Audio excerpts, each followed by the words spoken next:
Hello, everyone, and welcome to Tech Start Live. I'm Larry Williams, President and CEO of TAG, the Technology Association of Georgia.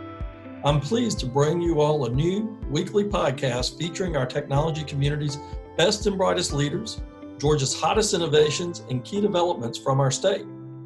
We remain the number one place to do business, and Georgia's technology companies are leading the way.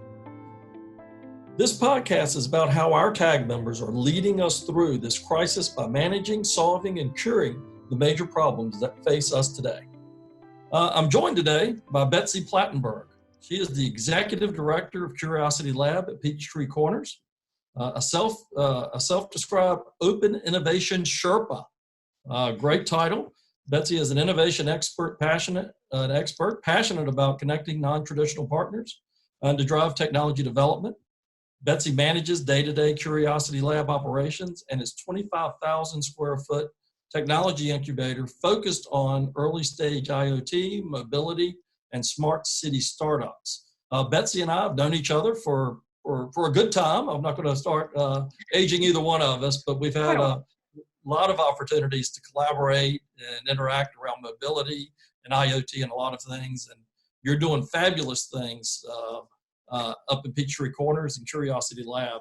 So, Betsy, just give us an introduction. What is Curiosity Labs and what's your role and what are you doing? Thank you, Larry. I really appreciate the opportunity. Curiosity Lab is a very unique public-private partnership which originated as an economic development project with the city of Peachtree Corners, where we took an existing commercial technology park, a 500-acre tech park that was created in the 1960s by a Georgia Tech grad named Paul Duke, who wanted to retain technology talent in Georgia.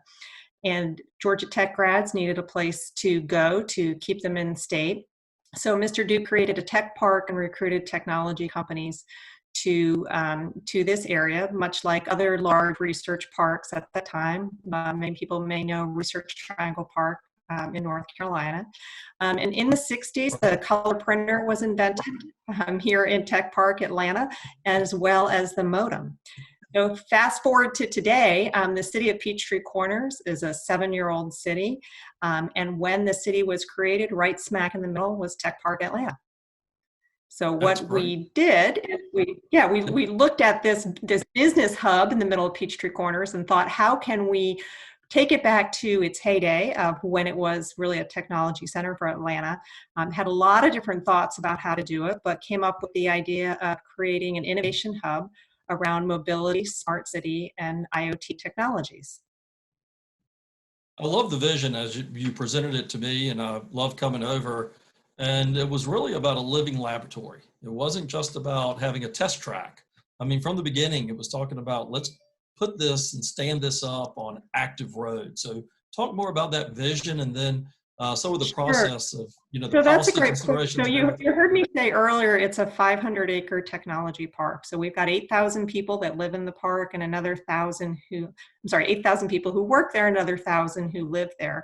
So the living lab, think of it a little bit like a university campus where there are multiple locations on our campus of Curiosity Lab. The one most people talk about is our 1.5-mile autonomous vehicle test track. It's actually a 3-mile loop. It cuts right through the heart of the park. Real people are there walking, driving, biking, and interacting with anything that's there testing in real time, which is why we call it a smart city living lab. We also have a 25,000 square foot innovation center where we have technology startups and corporate innovation teams. But the living lab means that as somebody's out there testing it, it's unpredictable. We don't know how people will interact with things that are testing, and that's what makes it appealing. Yeah, I'll talk a little bit about the track because it is one of the features, and then we'll talk more about the full lab concept. I know one time, sort of in the beginning, the idea was autonomous vehicles and how they interact with each other was kind of an impetus and get it rolling. But you really found out so many more applications, the sensors, the collection of the data, then the analytics of the data became just, if not more interesting than, the actual physical movement on the track. Is that Absolutely. right? So most people think about testing and they do think about vehicles. They think about things running up and down the track. And we were fortunate for the first 4 months of operation.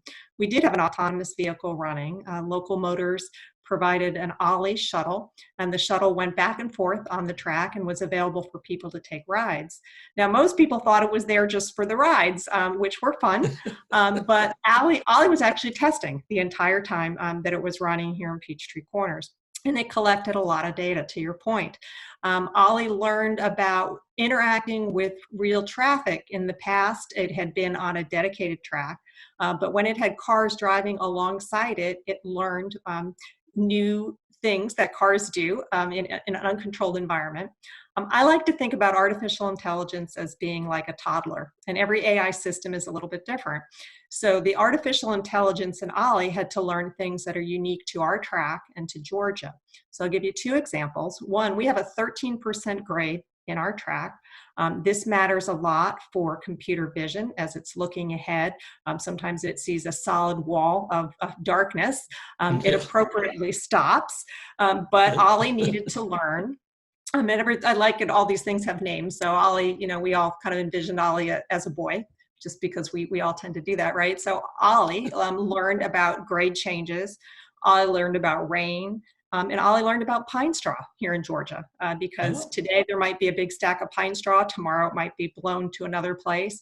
It might not be there at all on the fourth day, and there could be more on the fifth day. So there are all kinds of... Now he's learning about pollen.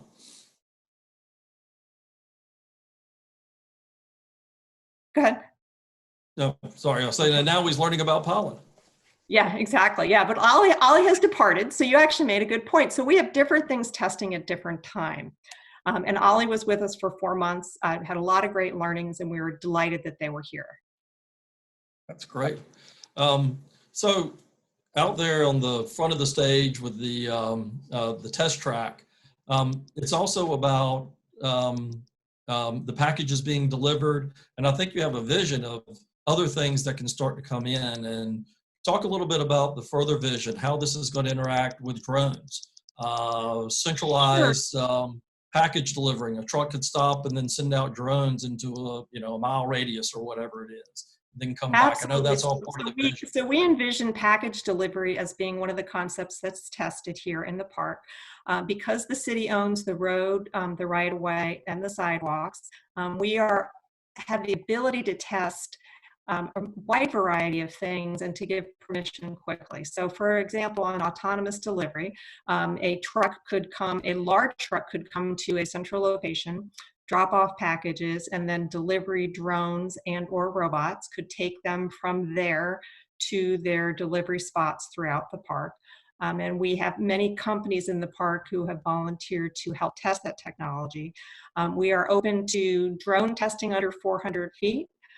And then also testing, as I said, on the sidewalk or on the right of way. We have a local company that's just joined our ecosystem. Many of you may be familiar with Greensy, autonomous lawn mowing. They were featured at our grand opening, and we're excited that they will be working a little bit more closely with us. But that's another example of an autonomous future that's hard to imagine today, but it's coming. Really is. It's here and now, and it's coming in a greater way. I know even we got the vacuum cleaners inside the house roaming around, and so lawnmowers are just the obvious next step on that. They are. Let's talk about. Go ahead. I was going to say it's fun to be on the front line because we get testing inquiries from around the globe of what people think next generation technology will look like. We've had a lot of inquiries for personal transport machines. And I say that because one of the callers said to me that when cars were invented, people made cars to look like a horse and buggy. They made a big rectangle where people sat. And that's what we knew, right? So that's what we made. They said in the future, people may be in much smaller transport vehicles and may go slower. And at first, I had trouble really grasping that, but they said most people don't go more than 3 miles from their home, and most people travel alone. So if you think about that, the personal transport vehicles of the future may look nothing like what we've got today. Oh, wow. Yeah, that's great. So this is a unique type of a situation, right? Curiosity Labs. Let's talk a little bit. We've got the track, and I'm sure we'll come back to that. But let's talk about what's going on in the labs. What's going on in the, on the other 497 acres that's going on, but you've got facilities, you've got people out there testing, interacting with the live environment, and then also in a laboratory environment. Tell us about some of those things that are going on and how that's We do. working. So we have a prototype design lab where companies can take their hardware startup from wherever it is and tweak it and make improvements where they don't have to send it out. We've got 3D printers and we've got some expertise available to help people move their prototype from early stage to a little bit further along. We also have office space, where you can have an individual desk, you can have a cluster of desks, you can have private offices. But in our innovation center, we also have a network operations control center. And so if you are here testing on the track, you've got a place to, sort of like the air traffic control center at an airport, a place where you can watch the entire track, manage your technology, collect information, but probably most importantly, you can interact with other people in the innovation center. That collaboration is extremely important, right? Are people very open? Are they sharing data and they're sharing best practices and observations? I think right now what they're discovering is there are a lot of people that you wouldn't necessarily think are interested in the future of autonomous vehicles from multiple industries. And what we have been very proud of our ability to do is connect non-traditional partners as they learn, wow, we're interested in this. We had no idea that other industry was interested in whatever this is for completely different reasons. A big trend we're seeing right now is around teleoperation of vehicles. So I'll share two testing companies because I think that's interesting. We had a California company who was testing teleoperation of tractor trailers. In that case, they drove tractor trailers in Peachtree Corners with no drivers. Very intimidating, but fascinating to see a large rig drive by, park, drive around other vehicles. We also have seen teleoperation of smaller individual vehicles too. So if you think about anyone who's got teenagers probably spending a lot of time in the basement right now playing video games, you do have people with screens who take over operation of autonomous vehicles when they run into trouble, or they just take over and steer them around, which is really kind of interesting. That's extremely interesting. So you've got, to your point, you've got a variety and a wide span of industry partners that are interested in this. So obviously Sprint's a partner for 5G, Georgia Power, very interested in what's going on, and several others that, like you said, might not be obvious type of partners. So what is their interest? We're delighted to have some large corporate partners on board, and Larry just mentioned several of them. So Sprint is providing 5G. Our 5G is up and running today. We actually have Sprint experts on site in our innovation center to help startup companies and more mature companies figure out how they're going to use 5G. So we have a 5G utilization lab on site with experts. Georgia Power is providing smart poles and is helping us look at all kinds of technologies around EV charging and other things that will be more prevalent in the future. We have Hargrave Fiber, who has provided dedicated fiber for the track, which is a tremendous asset for us. We can separate any testing technology from the rest of the city's network. And we have other technology partners that are contacting us on a regular basis, interested in bringing their infrastructure to Peachtree Corners so that they can be a part of our test lab. And we welcome that. We're very excited about new infrastructure partners we'll be announcing later in 2020. Yeah, and so it's good that you mentioned fiber, because I always say that it takes a lot of wires to be wireless. And so all of this infrastructure is important about how you deliver and be able to develop all the structure that's required for all this great technology. Now, you referred to a minute ago that you're getting international acclaim. You're getting people pinging you from around the world about this. Is that right? We are, and for several reasons. One, we do not charge for access to our testing infrastructure, which is very unique. Because one governmental entity owns it, we can give permissions very quickly, which is of interest. The track itself has 3 features which we didn't realize at first would be as critical as they are. It's that 13% grade that I mentioned earlier. It's got big sweeping curves and tall mature shade trees, all of which matter for computer vision. So as you bring back all these components, this idea of one government entity has been important ever since the beginning, right? Yes, It's it has. you didn't have to have federal, state approval. You could make these decisions based on policies within Peachtree Corners. Yes, we can. We can make very quick decisions around testing. We've had the support of the government and everyone who works in Peachtree Corners, who sees this as a very innovative way for the city to attract businesses for the short and the long term. And so how's the community responding to this? So if I think about, if I was just sitting at a stoplight and then saw this, autonomous tractor trailer coming down the street and a few drones fly by, I might wonder what's going on. So how's the community I doing? think people are learning. So if you were to come into Curiosity Lab, you'll see a lot of signage, a lot of digital signage letting you know that you're entering a very unique environment, and to hopefully put your cell phone down, pay a little bit more attention than you might otherwise. And we think there'll be some really fun things for people to see. More close to 1,000 people took a ride on Ollie, which was great. Yeah. We're seeing a lot of interest from STEM educators who want to show kids what the future looks like. We have a very special partnership with the Paul Duke STEM School, which is a second-year STEM high school located about 1.5 miles from us. We've got interns from the high school who have spent time in the lab, and we work with them to find opportunities to connect the kids to real-world experiences, because theory is great, but sometimes you just got to see stuff. Put your fingers on it. Are you doing internships and other programs in the summer for kids? We do. We try to connect the students with internships with our startup companies. Last summer, we were fortunate to have a group called Kids for Coding, who taught coding camps on site in our innovation lab. This year, they'll be teaching them at the Paul Duke STEM School, and probably some remotely.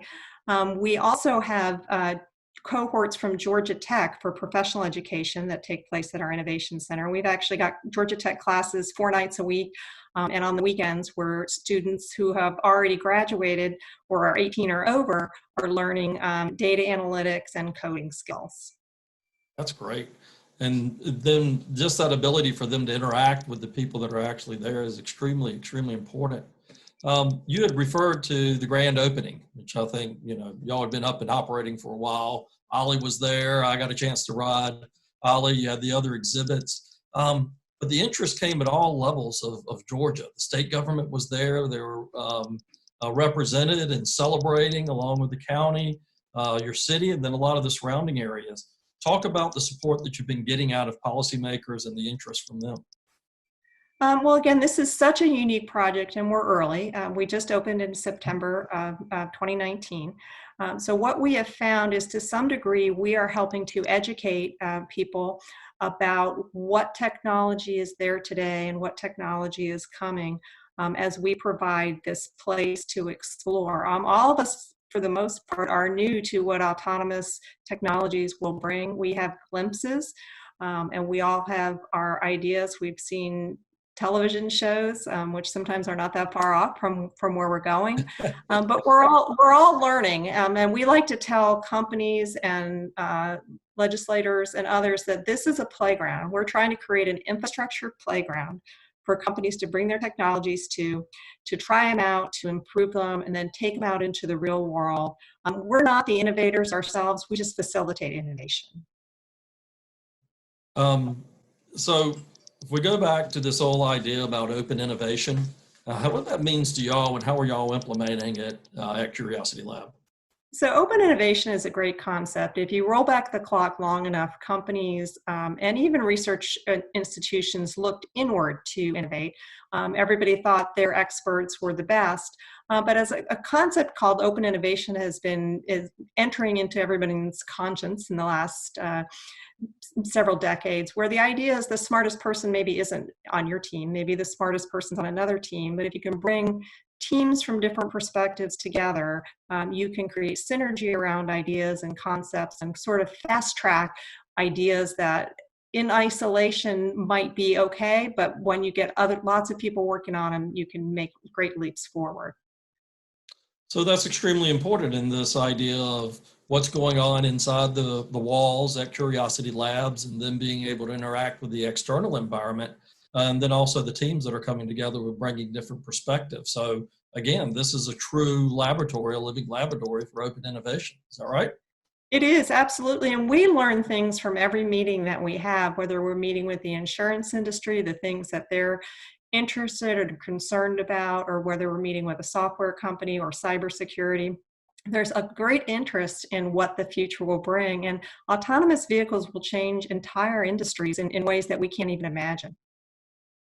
So you've always been a proponent. You've always, I'll say, from a visionary point of view, you were an early adopter, Betsy. You've been thinking about mobility, how the wireless world is going to work and affect us. Now that you've got this hands-on laboratory right here at your fingertips, how is it? Have there been any revelations or any observations of what the future looks like and what it can really do? And let's bring it down to the person on the street, that it can really do to affect, hopefully positively, our lives. Well, I think that my biggest takeaway is connectivity. In the future, we have glimpses of it now. Everything's connected to everything. And we talk about V to X, or vehicle to everything. But when the point comes and we're taking baby steps towards it, where your phone is talking to your house, is talking to your car, is talking to the gadgets in your house, and everything is connected, it's an amazing world. It's a little bit of a scary world, but we're going there one way or another. So it's fascinating to learn.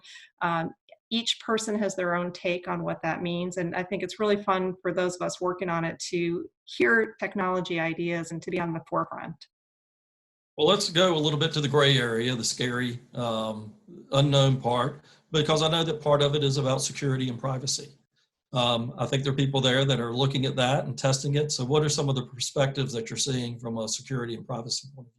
Well, if you think about a connected city and everything's connected, it better be safe as we connect more and more things onto a network, because by its very nature, a network means that one thing is touching the other. And we like to think that everybody in the world is good, but not everybody is. So there are bad actors out there that will try to do things to our connectivity that we need to be very, very cautious of. So we have some government agencies that will be coming in and using our data operations center to test technologies. We've got small governments, we've got small companies, large companies. Everybody is interested in it for different ways, and it has different expertise that they're bringing to solving that problem, whether it's a physical solution or a network solution or just about anything in between. I remember whenever autonomous vehicles were just coming online, especially on the West Coast, and they were putting them on and mixing them with drivered vehicles. There was once a traditional newspaper had a headline that said, "Two autonomous vehicles almost collided." And then there was a headline in a tech magazine that said, "They didn't collide.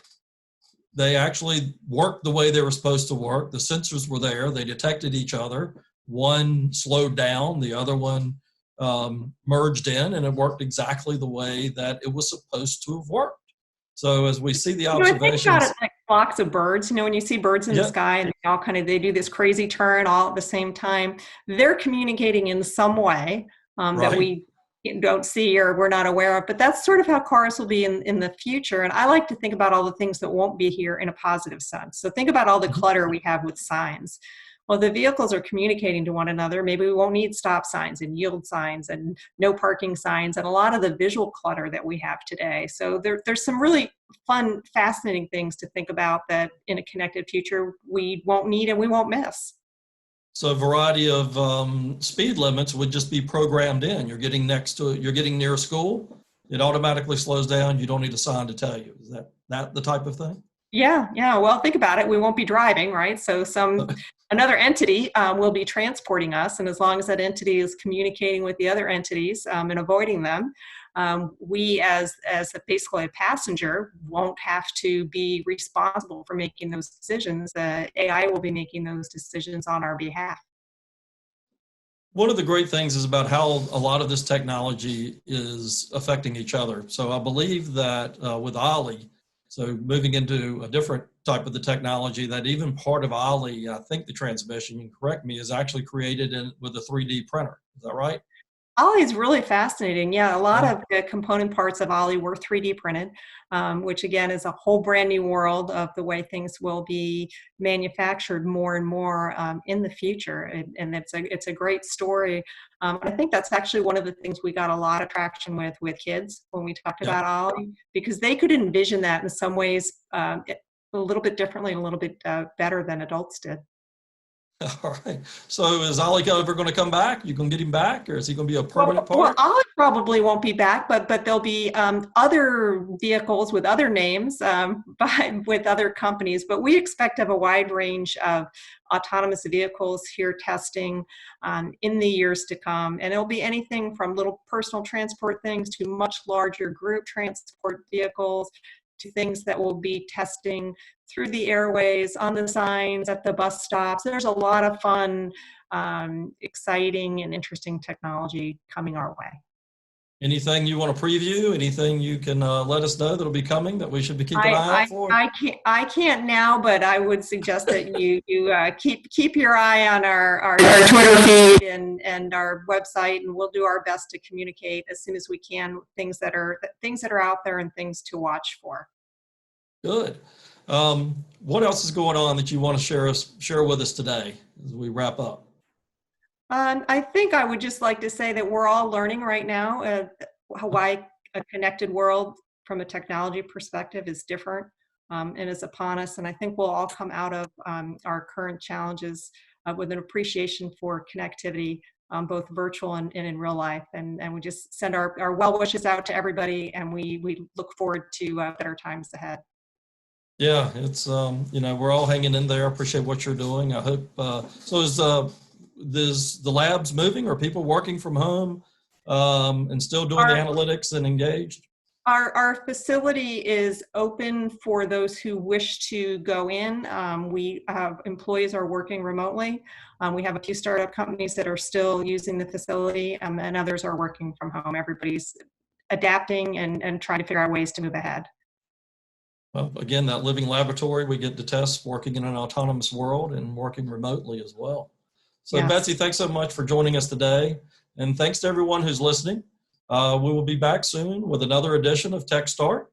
On behalf of TAG, we look forward to continuing to serve our tech community as we weathered COVID-19, but also as we move forward. Technologists and technology is in high demand right now.